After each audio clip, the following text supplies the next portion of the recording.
Hello. Did you ever see the film A Beautiful Mind, starring Russell Crowe?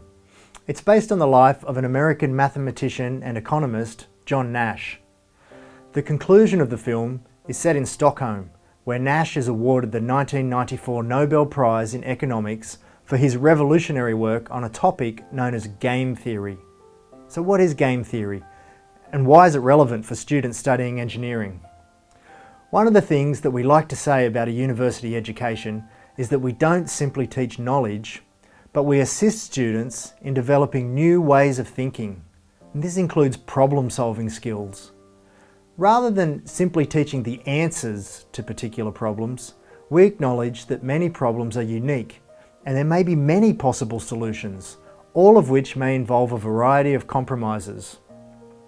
The real skill then is being able to look at a problem in a way that helps us to systematically consider possible courses of action and the likelihoods of various outcomes that may follow a particular course of action. Many of the decisions we make and the outcomes that follow are influenced by the behaviour of other people. What will they do? How will they respond to a particular scenario? How will that influence then the next person and the next? We can start to answer these questions, at least in terms of likely and unlikely outcomes, using game theory. Imagine you're responsible for the design of a large building or a sports stadium. You'll need to consider where to place the emergency exits in case of a fire or other types of emergency. To do that, you'll need to consider how people might react under various emergency scenarios. Will they all rush to a particular few exits that could lead to a potentially fatal crowd crush? Or is there a better design that better incorporates what knowledge we may have about human behaviour?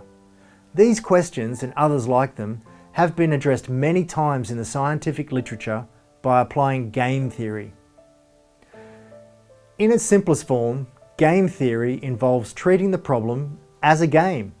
We'll talk about different types or models of games, including games that involve sequential versus simultaneous moves, single play versus iterated or repeated subgames, zero-sum versus non-zero-sum outcomes, perfect versus imperfect information, cooperative games versus conflict games.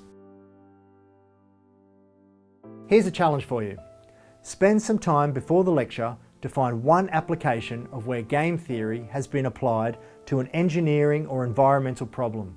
You could start with a Google search, or you could use one of the literature databases available through the UNSW library website, such as Web of Science or Scopus. I'll ask for some feedback from you at the start of the lecture. You won't need to know very much, just the general problem to which game theory was reported to have been applied in order to evaluate solutions. If you can tell me where it was published, all the better. See you in class.